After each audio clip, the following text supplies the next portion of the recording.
Maqedonia ka ardhmëri në bashkë jetesë, në bashkë qeverisje vetëm me shqiptarët. Pa shqiptarët, Maqedonia nuk mund të jetojë dhe ditët i ka të numëruara. Gjuhës shqipe në Maqedoni është një rrezik i vërtet që mendoj që duhet i dalim zot të gjithë, gjuhës që e flasim të gjithë.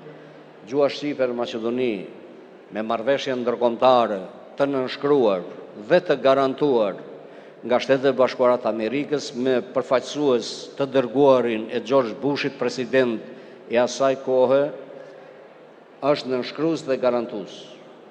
Është nënshkrues dhe garantues Bashkimi Evropian me përfaqësues leotarin. Është garantues NATO e përfaqësuar nga Robertsoni. Dhe ne kemi besuar në autoritetin e Shteteve Bashkuara të Amerikës, Bashkimit Evropian dhe të NATO-s, edhe ne kemi hedhur firmën në marrëveshjen ushtarake me presidentin Trajkovski si ushtri qëllimtare kombëtare, kemi pranuar marrëveshjen e nënshkruar në Ohër dhe kemi qenë të sigurt dhe kemi punuar bashkarisht me Shtetet Bashkuara, me Bashkimin Evropian, me NATO-n, me vendorët. Suksesi i marrëveshjes së Ohrit dhe të arriturat e marrëveshjes së Ohrit, që nga simbolet kombëtare,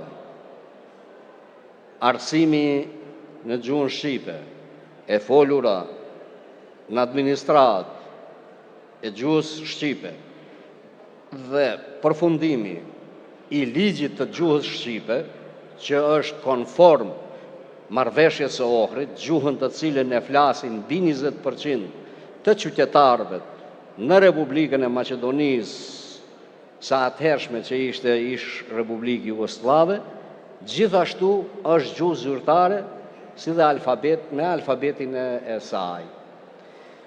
Dhe çdo koment tjetër që mund bëhet, a mund bëhet ligj më i mirë, a mund bëhet kështu, a mund bëhet ashtu, është vetëm për ta gërry përfundimisht marrëveshjen e Ohrit dhe për të ndryshuar karakterin kësaj marrëveshje ndërkombëtare. Përgjegjësinë e kemi të përbashkët.